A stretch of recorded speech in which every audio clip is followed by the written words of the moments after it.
जी हां दोस्तों, राहुल ने पलट दी पूरी बाजी। मोदी शाह को सबसे बड़ा झटका। सावरकर पर कोर्ट में जीते राहुल, खुले बेहद चौंकाने वाले राज। बहुत स्वागत है आप सभी का। आप देख रहे हैं द राजनीति का विशेष सेगमेंट खबर और विश्लेषण। मैं हूं जब्बार खान। दोस्तों, आखिर ऐसा अदालत में क्या हो गया जिसे यह कहा जा रहा है कि सावरकर पर राहुल गांधी की जीत हो गई है?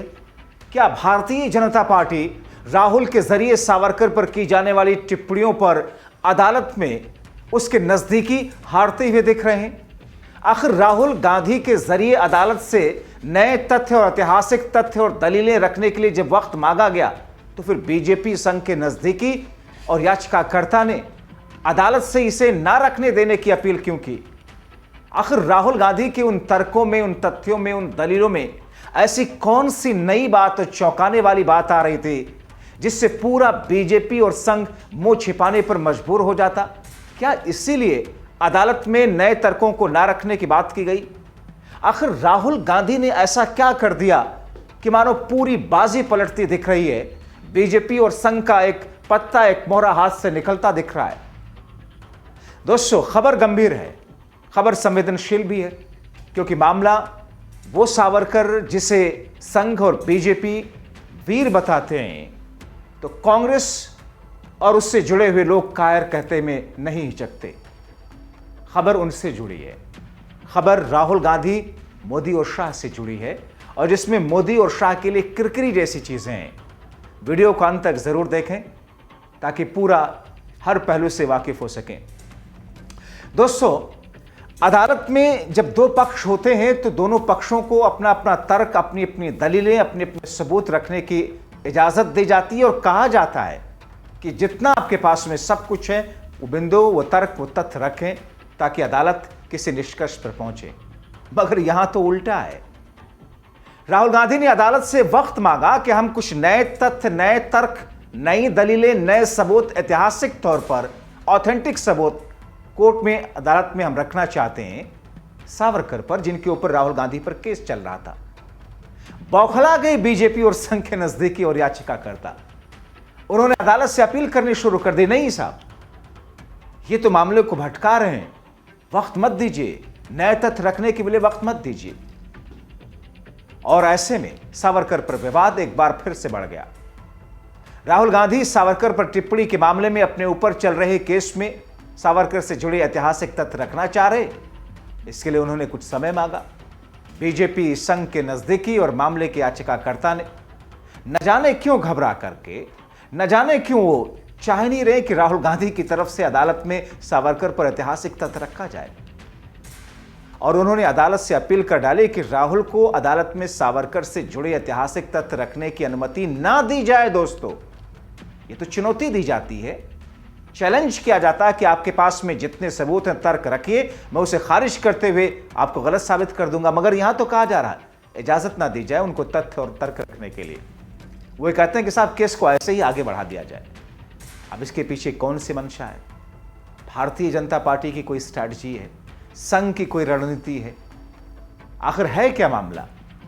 दरअसल बीजेपी आरएसएस और सावरकर को अपना आदर्श मानती है, लेकिन बीजेपी संघ के नजदीकी सावरकर का परिवार पुणे कोर्ट में इस बात का विरोध करता है कि कोई भी किसी भी तरह का सबूत अदालत में न रखा जाए। हालांकि अब तो मशहूर पत्रकार और आरएसएस खेमे से ही जुड़े हुए जाने माने अरुण शौरी की नई किताब एक आई हाल में दोस्तों, द न्यू आइकॉन, जिन्होंने सावरकर के तमाम रहस्यों से पर्दा उठाया है। आप उसे पढ़ेंगे, उसे देखेंगे, एक एक करके आपको खुलासा होगा। लेकिन अब जब मामला आपको सावरकर के बारे में जो बता रहे हैं वो अदालत से जुड़ा है, काफी दिलचस्प है। विनायक सावरकर और विनायक सावरकर के रिश्तेदार सत्यकी अशोक सावरकर हैं। कांग्रेस नेता राहुल गांधी पर सावरकर की मानहानि का मुकदमा दायर कर रखा है इन्होंने। मामला दूसरा दोस्तों कुछ ऐसा है कि सावरकर के रिश्तेदार हैं, भारतीय जनता पार्टी के नजदीकी हैं, संघ के बेहद नजदीकी हैं। राहुल गांधी पर इन्होंने पुणे की एक अदालत में केस कर रखा है, और उस मामले में राहुल गांधी ने एक अर्जी लगा करके इस केस को समरी ट्रायल से समन ट्रायल में बदला जाए कहा, और इसे सावरकर के संबंध में सारे सबूत अदालत में पेश किए जाएगा। सत्यकी अशोक ने राहुल गांधी की इस बात का विरोध करना शुरू कर दिया। दरअसल यह मामला दोस्तों कब शुरू हुआ था, आपको जल्दी से बता देते हैं, क्योंकि यह मामला मार्च 2023 में लंदन में राहुल गांधी के चर्चित भाषण, जिस भाषण की पूरी विश्व में चर्चा हुई थी, उस भाषण से शुरू हुआ है मामला, जिसमें राहुल ने कथित तौर पर विनायक सावरकर के कार्यों के बारे में तमाम टिप्पणियां की, कई तरह की टिप्पणी की। राहुल ने कथित तौर पर सावरकर के लेख का हवाला दिया था, जिसमें सावरकर ने अन्य लोगों के साथ मिलकर के एक मुस्लिम व्यक्ति पर हमला किया था। एक ऐसी स्थिति जिसे सावरकर ने सुखद पाया था, यानी हमला करके सावरकर खुश हुए थे, इस किस्म की बातें राहुल गांधी ने कहा था कथित तौर पर। दोस्तों, बारन बेंच वेबसाइट के मुताबिक सत्यकी सावरकर ने 2023 में मानहानि की शिकायत दर्ज कराई, जिससे राहुल गांधी के दावे को खंडन किया गया और कहा गया कि सावरकर ने और उनसे जुड़ी ऐसी किसी घटना का उनके कार्यों में उल्लेख नहीं है। राहुल ने हाल में मानहानि मामले में मुकदमा को समन ट्रायल में बदलने के लिए याचिका दायर की है दोस्तों, अब ताकि वो अपने बयानों के समर्थन में सावरकर से संबंधित ऐतिहासिक तथ्य और विस्तृत सबूत रिकॉर्ड पर ला सकें, पेश कर सकें। मगर दोस्तों, हैरानी इस बात की है कि बीजेपी और संघ के करीबी याचिकाकर्ता सत्य अशोक सावरकर ने राहुल गांधी की याचिका पर आपत्ति जता दी, विरोध दर्ज कराया। अपने हल्फनामे में उन्होंने राहुल गांधी पर भारतीय स्वतंत्रता संग्राम में सावरकर के योगदान के बारे में अप्रासंगिक तर्क देकर के मामले का ध्यान भटकाने का प्रयास करने का आरोप लगाया कि साहब ये तो ध्यान भटका रहे हैं, इनको इजाजत ना दी जाए रखने के लिए तथ्य और तर्क। वो जो कहते हैं वो बड़ा दिलचस्प होता है। जो कहा उन्होंने दोस्तों अदालत से, बहुत दिलचस्प है, आप भी जानिए। वो कहते हैं कि राहुल गांधी ने एक बार जानबूझ करके भारतीय स्वतंत्रता आंदोलन के दौरान दामोदर सावरकर के योगदान के बारे में अप्रासंगिक तर्क देकर के मामले को भटकाने की कोशिश की है। उन्होंने कहा कि साहब राहुल इस किस्म की टिप्पणी करते हैं। राहुल ने कुछ ऐतिहासिक तथ्यों के बारे में मुद्दे उठाए जो इस मामले के मूल विषय से अप्रासंगिक है। यानी राहुल जो कह रहे हैं वो इस मामले से जुड़े हुए नहीं है, इनको तर्क पेश करने की जरूरत नहीं है। ये भी कहते हैं कि इस मामले में तथ्य और कानून के जटिल सवाल शामिल हैं। दावा किया गया कि इस तरह का तर्क योग्यताहीन है। यह दावा निराधार है। अदालत किसी भी तरह सावरकर के संबंध में सबूतों को रखने की अनुमति ना दे। कौन कह रहे हैं? बीजेपी से जुड़े हुए लोग कह रहे हैं, संघ से जुड़े हुए लोग कह रहे हैं, जो याचिकाकर्ता हैं सावरकर के रिश्तेदार हैं। तो दोस्तों, कोर्ट से अपील की उन्होंने, और यह कहा जा रहा है कि राहुल गांधी को कोर्ट में सबूत रखने ना दिया जाए। बीजेपी संघ के नजदीकी सत्यकी अशोक मामले को बिना किसी देरी के और राहुल के सबूत रखने से पहले अदालत को इस मामले को आगे बढ़ाने की अपील करते हुए नजर आते हैं। और यहां पर वो कहते हैं कि साहब राहुल गांधी तो ऐसी ही बातें करते रहते हैं, उन्हें तो सजा भी हो चुकी है, समय समय पर सावरकर के बारे में अनाप शनाप कहते रहते हैं। वो अदालत को समझाने की कोशिश करते हैं कि साहब राहुल की बातों पर ध्यान मत दीजिए, ये तो सजा याफ्ता हैं, सदस्यता गवा चुके हैं। दोस्तों, सत्यकी अशोक ने राहुल गांधी को अपनी टिप्पणियों को सही ठहराने के लिए ऐतिहासिक संदर्भों में इस्तेमाल ना रखने देने की अपील करना बहुत कुछ इशारा करता है। दोस्तों, अब तक हम ये समझ रहे थे, आप भी समझ रहे होंगे कि अदालत के अंदर सभी पक्षों को अपने अपने तर्क, अपने अपने तथ्य रखने की इजाजत दी जाती है और कहा जाता है ऐसा कीजिए ताकि अदालत सही फैसला ले सके। मगर यहां तो उल्टा हो रहा है। अदालत से अपील की जा रही है कि राहुल को सावरकर से जुड़ी ऐतिहासिक तथ्य रखने ना दिया जाए। तो सवाल ये है कि आखिर डर क्यों रहे हैं बीजेपी और संघ के नजदीकी सत्यकी अशोक? डर क्यों रहे हैं बीजेपी से जुड़े लोग?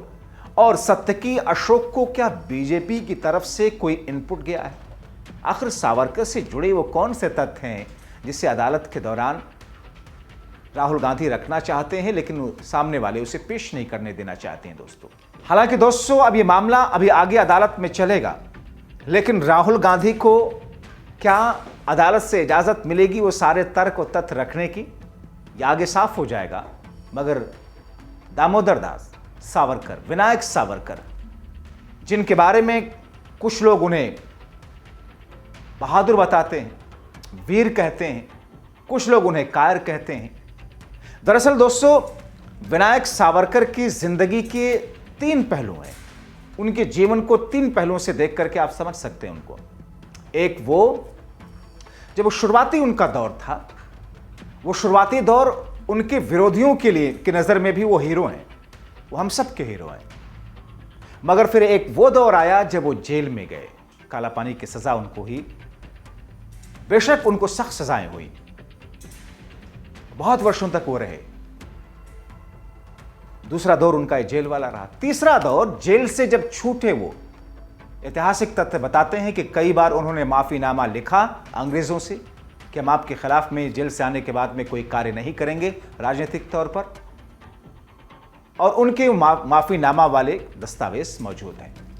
तो 3 पहलू उनके जीवन के हैं। पहले पहलू में वो सबके लिए हीरो हो सकते हैं, दूसरे पहलू में वो कमजोर पड़ने वाले व्यक्ति हो सकते हैं जब उन्होंने माफीनामा लिखना शुरू किया, और तीसरा पहलू उनके जीवन का, जब वो जेल से निकलते हैं तो ब्रिटिश सरकार उनको वजीफा भी देती है, उनको स्कॉलरशिप देती है, उतनी जितनी कि उस वक्त के एक जिला अधिकारी की सैलरी होती थी।